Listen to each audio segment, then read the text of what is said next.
Investing in the stock market can feel overwhelming. Whether you're a new investor or you've been in the game for a few years, the stock market always seems to be a continually moving beast, going up and down, sideways, all over the place. If you want to get a long-term return on your money without the hassle of researching, picking, and buying lots of individual stocks, then an exchange-traded fund could be an option for you to consider. You might have a demanding day job, a busy family life, or would just prefer to spend your time pursuing other interests.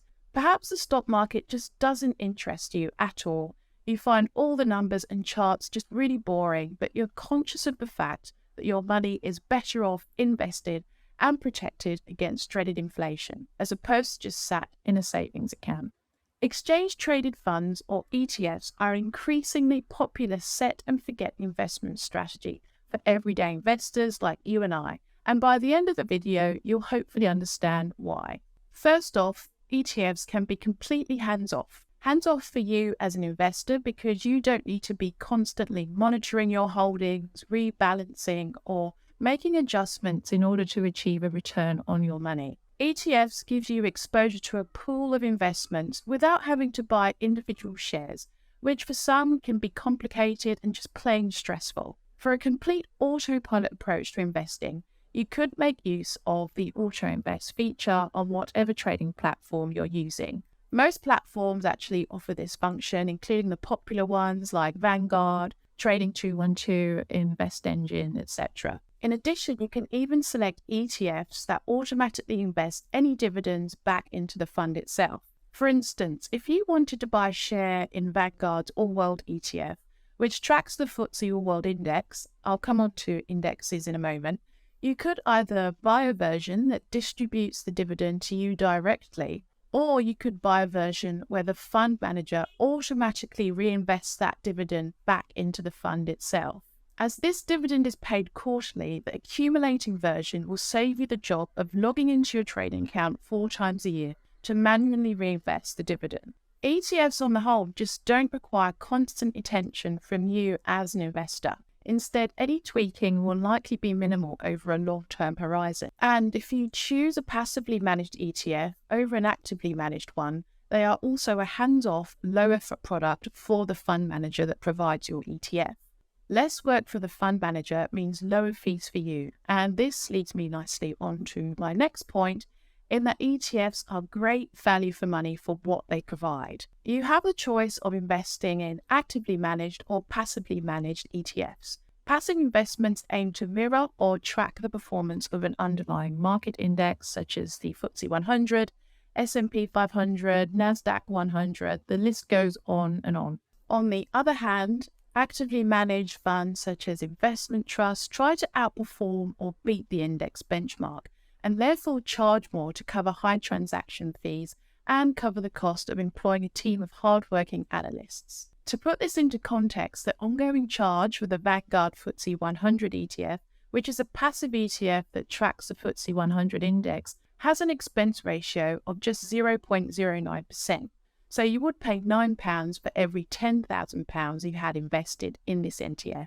Actively managed funds typically charge from 1 to 1.15%, which is upwards of £100 per every £10,000 invested. The difference may not sound like much over the course of a year, but it can add up over the long term as your investment portfolio grows. Passive investing may sound really dull, but studies show that the average active fund manager actually underperforms against the market once costs are taken into account. So unless you can pick a fund manager who consistently outperforms the market, it's worth considering the lower cost option of an ETF. That's not to say that we should all assume ETFs are low cost though. A report by AJ Bell released at the end of last year found that the most costly UK tracker fund was 21 times more expensive than the cheapest. So an investor switching £10,000 from the most expensive UK tracker to the cheapest would be over £6,000 better off after 20 years, which is quite a significant amount.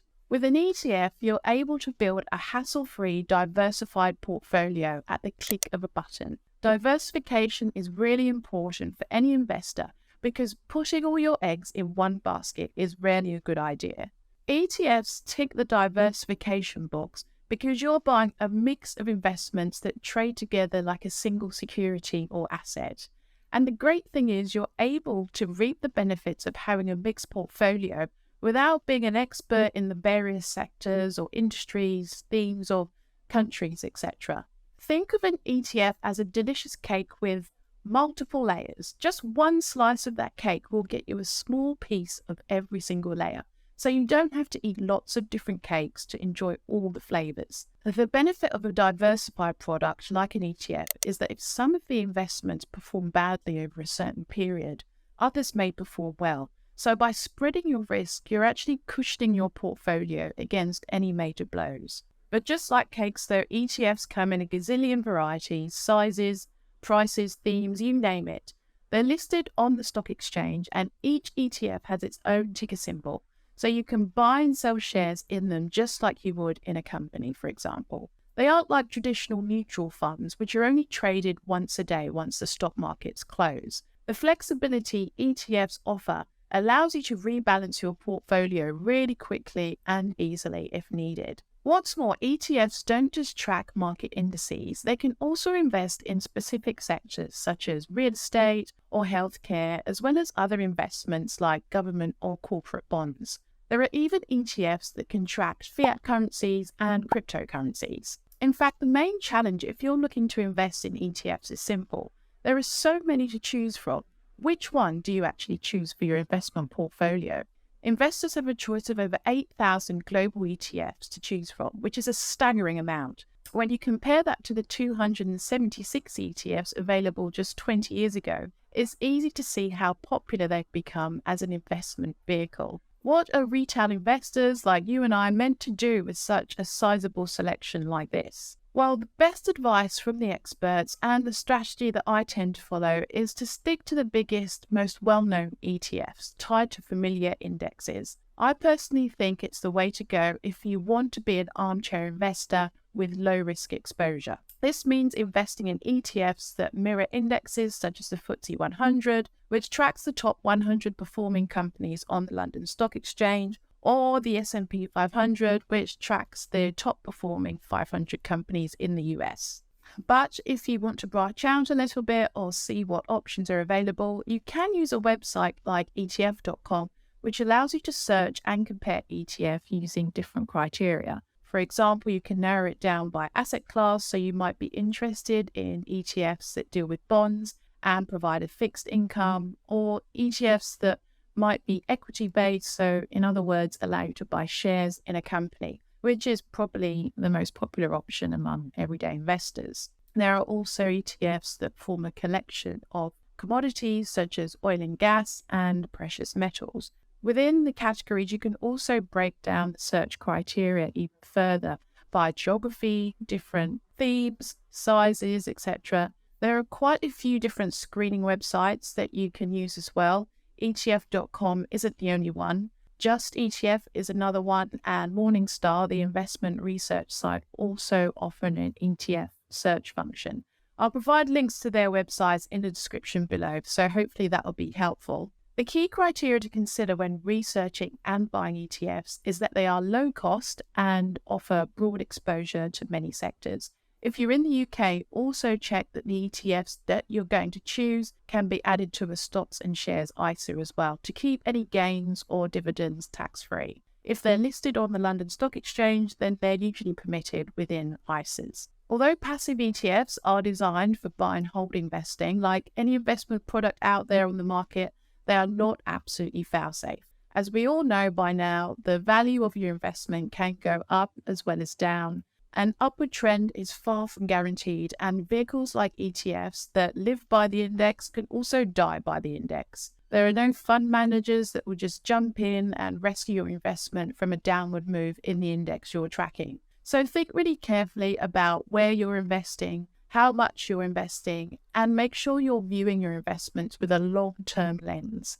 If you're an investor that finds all the charts, lingo, and choices just really time-consuming to absorb, and you want to own a little bit of everything, then an ETF-focused investing strategy might be something to consider if you haven't already. A passive investment strategy using ETFs might appeal to you if you don't want to spend lots of time picking stocks, you have a long-term investment horizon, and you just want to keep your strategy really simple. You certainly don't need to be a day trading expert or have a finance degree to get your money working for you in the stock market. In fact, you don't even need to monitor your investments all that often to see healthy returns over the long term. Essentially, ETFs take the guesswork out of stock investing and are a great set and forget option for both hands-off and more active investors alike. If you're starting out on your investing journey, then do check out my video on investing for beginners or the video I've put together on 10 investing mistakes to avoid. Until then, thank you for watching, and I'll see you in the next video.